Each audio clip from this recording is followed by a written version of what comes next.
안녕하세요. 오늘 저희와 함께 깊이 파볼 내용은 국힘당의 반민주적 전당대회와 윤석열의 당무 개입이라는 제목의 글입니다. 이 글은 대한민국 헌법이 보장하는 정당 민주주의 원칙, 이걸 먼저 딱 내세우면서요. 특정 시기 국민의힘 내부에서 벌어졌다고 주장하는 일련의 사건들을 다루고 있습니다. 네, 그렇죠. 특히 그 이준석 전 대표 축출 과정하고 2023년 전당대회 이걸 중심으로 당시 집권 여당이었던 국민의힘의 결정들에 대통령의 의지가 가제작용했다. 뭐 이런 주장을 중점적으로 살펴볼 예정입니다. 이 자료는 정당 내부 민주주의라는 우리 정치 시스템에서 정말 중요하고 또 어떻게 보면 민감할 수 있는 그런 질문들을 던지고 있어요.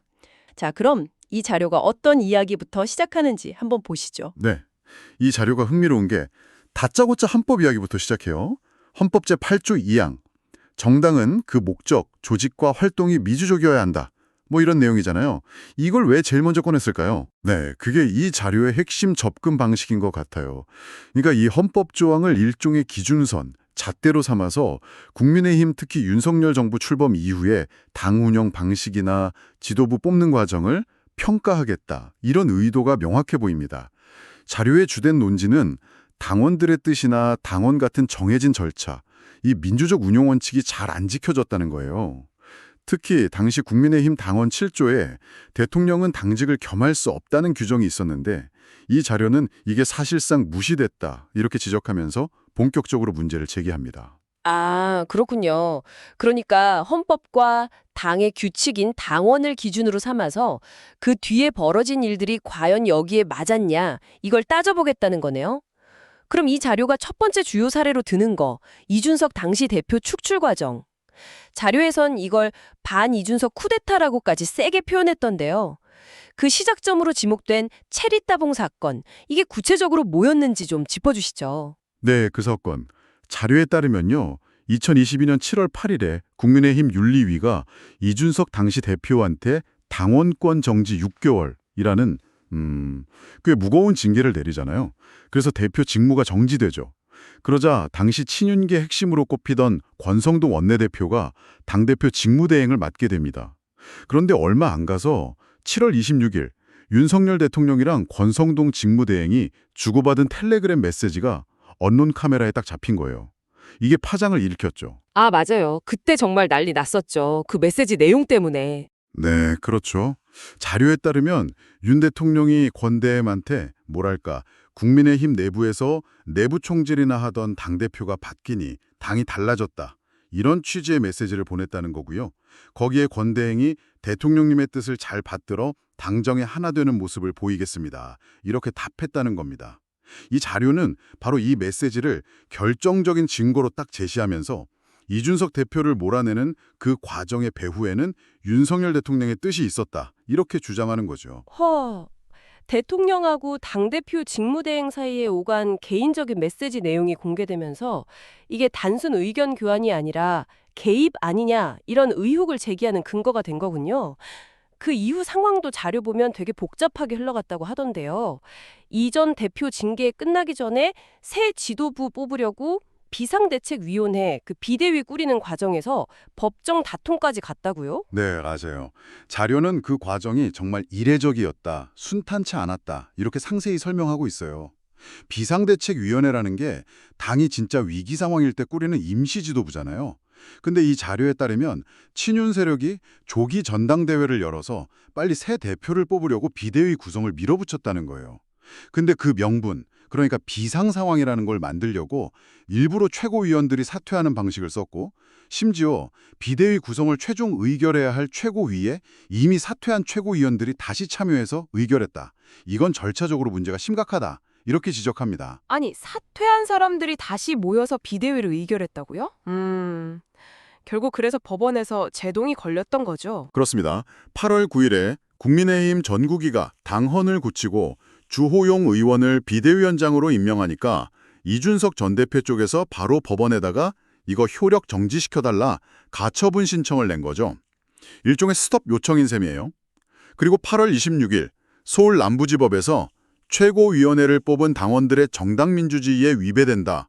이런 취지로 비대위 구성은 무효다. 그리고 주호용 비대위원장 직무도 정지시킨다. 이렇게 결정을 내립니다. 이 전 대표 쪽 손을 들어준 거죠. 법원이 절차 문제를 인정한 건데 근데 그걸로 끝난 게 아니라는 거죠? 자료는 그 다음을 어떻게 설명해요? 네, 이 자료가 특히 이 부분을 강조하는데요. 법원이 그렇게 딱 결정을 내렸는데도 친윤 세력은 물러서지 않고 다시 의원총회 열고 전국이 소집해서 당원을 또 고치는 방식으로 9월 8일에 이번에는 정진석 의원을 위원장으로 하는 두 번째 비대위를 출범시켰다고 합니다. 이 전 대표 쪽에서 이것도 막으려고 또 가처분 신청을 냈지만 이때는 법원에서 다 기각되었다. 이렇게 자료는 설명해요. 아, 법원이 막았는데도 결국은 비대위 체제를 만들어낸 거군요. 정말 파란만장했네요. 이 자료는 이 전체 과정을 그래서 어떻게 평가하고 있나요? 이 자료는 이 모든 소동을 아주 강한 어조로 오로지 이준석 한 명을 몰아내려고 당 전체가 풍비박산 나는 것도 감수한 정치사적으로 유례찾기 힘든 황당한 사건, 이렇게 아주 신랄하게 비판합니다. 특히 그때 국민의힘이 대선, 지선 연달아 이기면서 분위기가 좋았잖아요. 그런데도 굳이 당이 비상 상황이다 이러면서 무리하게 비대위를 추진한 건 결국 당원 중심 민주주의를 망가뜨리고 당을 특정 인물, 그러니까 윤석열 대통령의 사당으로 만들려던 거 아니냐, 이렇게 단정적으로 주장하고 있어요. 당내 민주주의를 심각하게 훼손했다. 이게 이 자료의 핵심 주장이군요. 자, 그럼 두 번째 사건으로 넘어가 보죠. 이준석 대표 축출 뒤에 치러진 2023년 3월 전당대회. 이때 김기현 의원이 새 대표가 됐는데 이 과정 역시 대통령 입김에서 자유롭지 못했다. 이렇게 자료는 주장하는군요. 네, 그렇습니다. 이 자료는 윤석열 대통령이 자기 마음에 드는 사람, 즉 김기현 의원을 당대표로 만들려고 전당대회 과정에 노골적으로 개입했다, 이렇게 주장해요. 그 첫 번째 근거로 드는 게 바로 경선 규칙 변경입니다. 당대표 뽑는 방식을 기존에 있던 여론조사 반영 비율을 없애고 당원 투표 100%로 바꿨다는 건데요.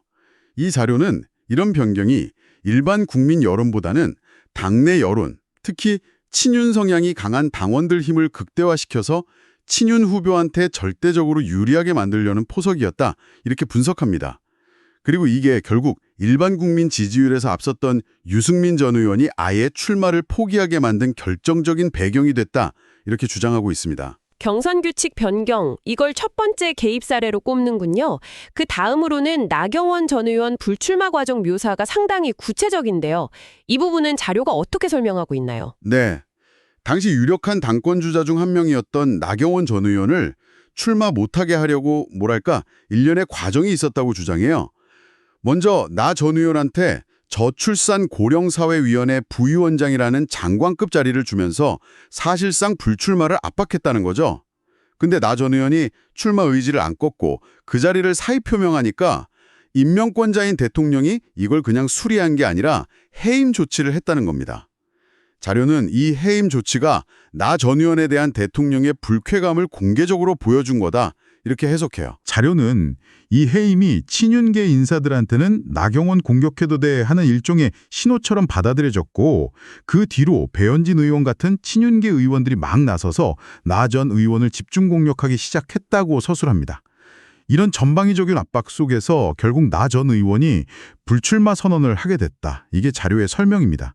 특히 이 자료는 나 전 의원이 불출마 선언하고 나서 김기현 당시 후보 만나서 연대 표명하며 같이 찍힌 사진 있잖아요. 그 사진 속 표정에 주목합니다. 당시 사람들 사이에서 무슨 가정법원 앞에서나 볼법한 표정이다, 이런 말까지 나올 정도로 어두웠다는 편파를 인용하면서 그때 분위기가 얼마나 강압적이었는지를 좀 생생하게 전하려고 해요. 와, 가정법원 앞 표정, 이런 표현까지 당시 분위기가 얼마나 좀 그랬는지를 강조하려는 의도가 보이네요. 그렇게 유력 주자였던 유승민, 나경원 두 사람이 레이스에서 빠지니까 다음 타겟은 안철수 의원이었다. 자료는 이 과정은 어떻게 그리고 있나요? 네, 이 자료에 따르면 유승민, 나경원 지지층 일부를 흡수하면서 한때 여론조사 1위도 하고 그랬거든요. 안철수 의원이. 김기현 후보의 강력한 경쟁자로 떠오르니까 압박이 시작됐다고 합니다. 그 구체적인 예로 2월 4일에 당시 당 비대위원장이었던 정진석 의원이 대통령실 이진복 정무수석한테서 안철수 후보에게 엄중 경고를 전달해달라는 요청을 받았다고 직접 밝힌 내용을 언급해요. 대통령실 정무수석이 직접 특정 후보에게 경고 메시지를 전달했다고요. 그렇죠. 자료는 바로 그 점을 당무 개입의 핵심 증거로 제시합니다. 이진복 수석이 안철수 후보 캠프에서 쓴 윤안연대, 윤석열 안철수 연대 이 표현에 대해서 윤 대통령이 대통령을 당내 선거에 끌어들이는 건 아주 부적절하다 이런 취지의 경고를 전달했다는 거죠. 이게 명백한 당무 개입 아니냐 이런 비판이 나오니까 대통령실에서는 국민의힘 1호 당원인 대통령으로서 당의 미래에 대해 의견을 내는 건 당연한 권한이자 책무다 이런 입장을 내놨다고 자료는 전합니다. 대통령실 해명에도 불구하고 대통령이 직접 나서서 특정 후보를 비판하는 듯한 발언을 했다는 얘기도 있던데요. 네, 자료는 윤 대통령이 안철수 의원을 딱 겨냥한 걸로 해석될 수 있는 발언들을 직접 했다고 주장합니다. 예를 들면 소위 윤핵관 표현 쓰면서 정치적 이득 보려는 사람은 국정운영 방해꾼이고 적이다. 윤안연대 운운하는 건 극히 비상식적이다. 심지어 안철수 후보는 과거 발언 보면 국정 철학이나 이념적 지향점이 우리 당과 과연 맞는지 의문이다. 이런 식으로 사실상 특정 후보의 자격을 문제 삼는 발언까지 했다는 거예요. 대통령이 직접 특정 후보의 이념 정체성까지 거론하면서 비판했다. 이렇게 읽힐 수 있는 대목이군요. 네, 자료는 바로 그렇게 해석하고 있습니다. 거기에 더해서 친윤 세력이 안 의원을 향해 소위 색깔론, 그러니까 이념 공세까지 펼쳤고요. 당시 윤 대통령 멘토로 알려졌던 심평 변호사가 언론 인터뷰에서 만약 안철수 후보가 당대표 되면 윤석열 대통령이 국민의힘 탈당하고 신당 만들 수도 있다. 이런 취지의 발언까지 했다고 언급하면서 정말 전방위적인 압박이 가해졌음을 시사하고 있습니다. 탈당설까지 나왔다면 정말 파장이 컸겠네요. 그래서 이 전당대회 최종 결과는 어땠습니까? 그래서 결선 투표 없이 1차에서 당대표로 선출됐습니다. 함께 뽑힌 최고위원들도 대부분 친윤 성향 인사들로 채워졌다. 이렇게 자료는 설명합니다. 알겠습니다. 자, 이준석 전 대표 축출 과정, 그리고 2023년 전당대회라는 이 두 가지 핵심 사례, 이걸 통해서 이 자료가 궁극적으로 내리는 결론은 뭔가요? 네, 이 자료는 지금까지 쭉 설명드린 이 일련의 과정들이 단순한 정치 공방이 아니라 대통령의 명백하고도 부당한 당무 개입 행위다 이렇게 딱 규정합니다. 당이 당원들의 뜻이나 민주적 절차보다는 특정 개인, 즉 현직 대통령의 의사에 따라 좌우된 아주 심각한 사례라는 거죠. 그리고 이런 행태는 정당의 목적, 조직, 활동이 민주적이어야 한다는 헌법 제8조 2항, 이 대원칙을 정면으로 위반하는 거다. 이렇게 아주 강하게 비판합니다. 단순히 비판을 넘어서 헌법 위반이다. 상당히 무거운 결론을 내리고 있네요. 네, 그렇습니다. 여기서 한 발 더 나가요. 이 자료는 이런 반민주적인 당 운영 행태가 고쳐지지 않고 계속된다면 해당 정당은 헌법재판소의 정당 해선 심판 대상이 될 수도 있는 위헌정당 요건에 해당할 수도 있다. 이런 뭐랄까 극단적이라고까지 할 수 있는 주장까지 펼칩니다. 오늘 저희는 여러분께서 보내주신 자료, 국힘당의 반민주적 전당대회와 윤석열의 당무 개입, 이걸 바탕으로 국민의힘 내부 민주 절차와 관련해서 제기된 여러 주장들, 특히 이준석 전 대표 축출 과정과 2023년 전당대회 당시 대통령 당무 개입 논란에 대해 좀 깊이 있게 살펴봤습니다. 자료는 이 과정들이 헌법이 규정한 정당 민주주의 원칙에 심각하게 어긋난다, 이렇게 목소리를 높이고 있었네요. 네, 그렇죠. 오늘 저희와 함께 이 흥미롭고도 또 민감할 수 있는 주제에 대한 탐구를 함께 해주셔서 감사합니다. 다음에도 깊이 있는 자료 분석으로 여러분 찾아뵙겠습니다.